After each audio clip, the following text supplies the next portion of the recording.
तो स्वागत है आप सभी लोगों का आज की एक और नई कहानी में। आज की ये कहानी वर्ल्ड वॉर 2 के समय घटी एक सच्ची घटना पर आधारित है।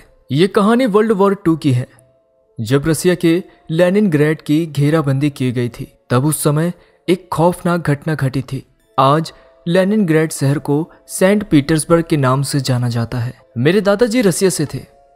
उनका जन्म रसिया के लेनिनग्रेड शहर में हुआ था और वर्ल्ड वॉर 2 के समय वो उस जगह रहते थे।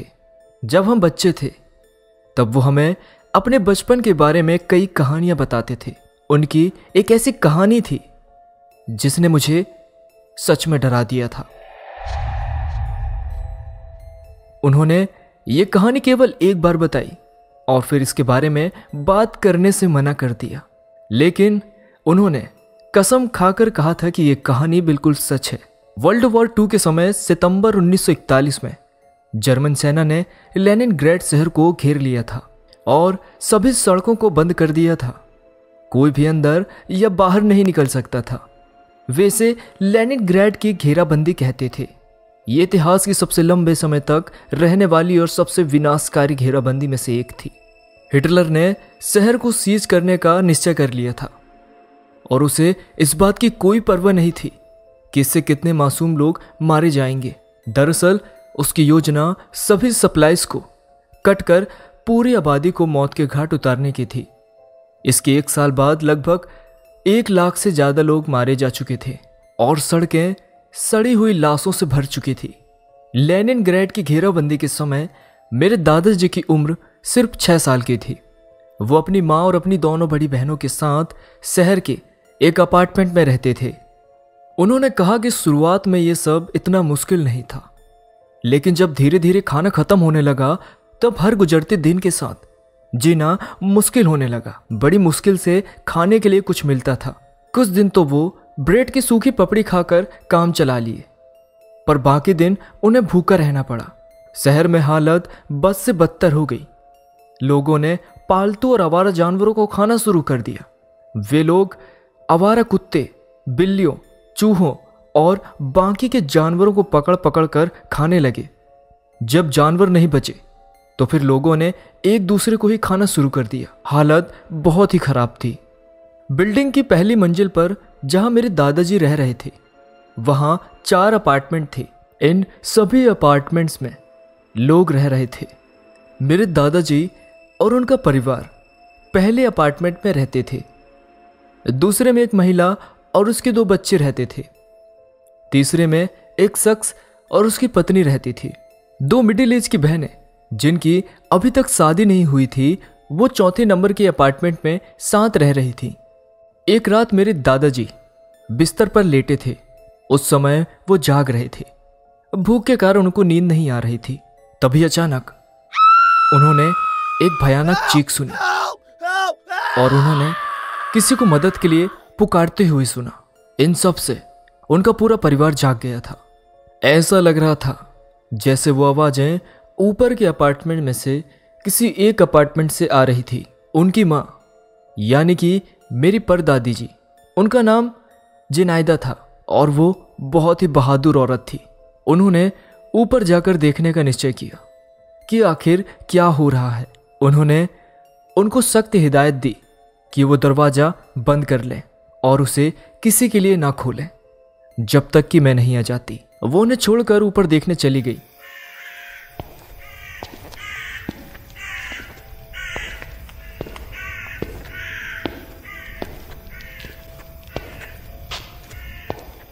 और उन्होंने ठीक वैसा ही किया जैसा उनसे करने को कहा गया था। गलियारे में खड़े होकर उनकी मां ने देखा कि दूसरी मंजिल के अपार्टमेंट में दरवाजा थोड़ा सा खुला हुआ था, जिसमें वो महिला और उसके 2 बच्चे रहते थे। जनायदा दरवाजे के पास धीरे से चली गई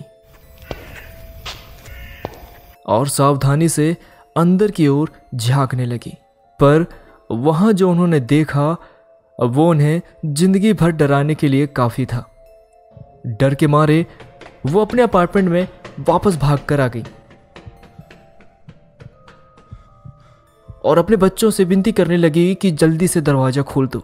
जब मेरे दादाजी और उनकी बहनों ने दरवाजा खोला तो उनकी मां तेजी से अंदर आई और उन्होंने झट से दरवाजा बंद कर दिया।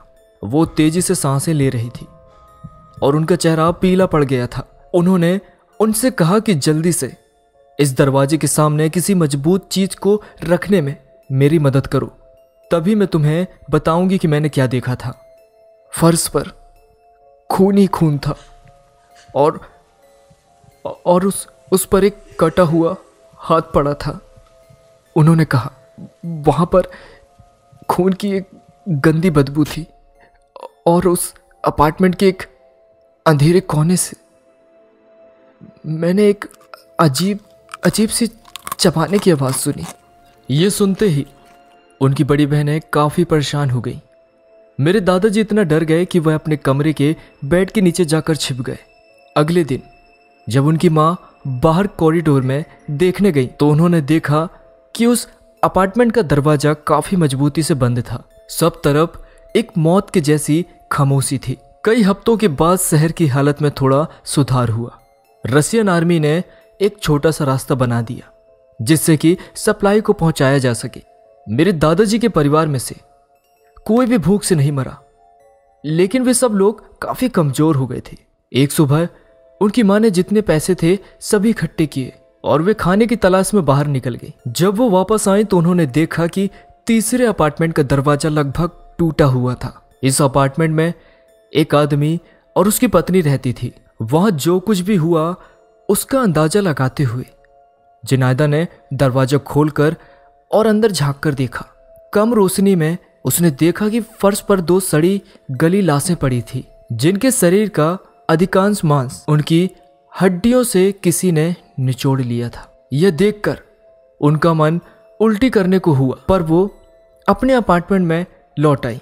अपने बच्चों को इस भयानक खबर के बारे में बताने के बाद उन्होंने एक बार फिर दरवाजे को अच्छे से बंद कर लिया। हालांकि ये लंबे समय तक इस तरह नहीं रह सकते थे। जल्द ही उनकी बची कुची फूड सप्लाईज भी खत्म हो गई थी। या तो उन्हें खाने का जुगाड़ करना होगा या फिर उन्हें भूख से मरना होगा। वो कॉरिडोर में थोड़ा ही चली थी कि तभी उन्होंने देखा कि जो 4th अपार्टमेंट था उसका दरवाजा खुलता है। उसमें 2 अधेड़ उम्र की बहनें रह रही थी और तभी उसमें से एक बहन बाहर आती है। वह औरत असामान्य रूप से काफी स्वस्थ लग रही थी। शहर के सभी लोग भूख के कारण बहुत पतले और कमजोर थे, लेकिन ये औरत स्वस्थ और यहाँ तक कि थोड़ी मोटी भी लग रही थी। वो औरत मुस्कुराई और उसने कहा, हेलो। इसके बाद वो जुनैदा की ओर आने लगी। उस औरत का व्यवहार उसे थोड़ा संदेहजनक लगा और उसने धीरे धीरे पीछे की ओर जाना शुरू कर दिया। उस औरत के कंधे की ओर देखने पर उसे दूसरी बहन भी दिखाई दी जो काफी क्रीपी तरीके से उसकी ओर देख रही थी। जुनैदा ने देखा कि उस दूसरी औरत के हाथ में एक बड़ी सी कुल्हाड़ी भी है। यह देखकर जुनैदा जोर से चिल्लाई। वह उस कॉरिडोर में फंस गई थी और वो वहां से कहीं भाग भी नहीं सकती थी। दोनों बहनें ने उनके भागने के सारे रास्ते बंद कर दिए थे। उन्हें अपना अंत नजर आ रहा था। मेरे दादाजी की बड़ी बहन ने यह सब देखा। उसी समय रशियन आर्मी का एक ग्रुप उस जगह से गुजर रहा था। सभी बच्चों ने खिड़की खोलकर उन्हें बुलाया। उन्होंने कहा कि हमें मदद चाहिए। वो सैनिक यह सुनकर जल्दी ही अंदर आ गए। जब वे फर्स्ट फ्लोर पर पहुंचे तो उन्होंने देखा कि 2 मोटी औरतें एक दुबली पतली औरत को एक कमरे में ले जा रही थी। सैनिकों ने अपने राइफल्स को उन पर निशाना लगाते हुए उनसे अपने हाथ ऊपर करने को कहा। उन दोनों बहनों में से एक बहन ने कुल्हाड़ी का निशाना उन सैनिकों की तरफ किया और वो उन्हें मारने के लिए आने लगी कि तभी एक सैनिक ने उसके सिर के बीचों बीच गोली मार दी। वो वहीं मरकर गिर गई। सैनिकों ने दूसरी औरत को फर्श पर लेटने का ऑर्डर दिया और उनसे पूछताछ करने लगी। जुनैदा फूट फूट कर रोने लगी और उन्होंने बताया कि दोनों बहनें नरभक्षी बन गई थी। उन्होंने 2 अपार्टमेंट्स के लोगों को मारकर खा लिया और वो हमें भी मारकर खाना चाहती थी। जब सैनिकों ने उन 2 अपार्टमेंट में जांच की तो उन्हें वहां पर आधी खाई गई लाशें मिली। इससे उन्हें जुनैदा की बातों पर विश्वास हो गया। इस तरह सैनिकों ने मेरी परदादी और उनके परिवार की जान बचाई थी। उन सैनिकों ने उस दूसरी बहन को जमीन पर घुटनों के बल बैठने का आदेश दिया और उसके सर के पिछले हिस्से पर गोली मार दी। उस समय इंसानी मांस खाने की सजा मौत होती थी। 1 साल बाद रूस की सेना जर्मनों को पीछे ढकेलने में कामयाब रही और लेनिनग्रेड की घेराबंदी खत्म हो गई। इस लड़ाई के चक्कर में लगभग 1.5 मिलियन से अधिक लोग मारे गए और लगभग इतनी ही संख्या में लोगों को अपना घर बार छोड़कर जाना पड़ा।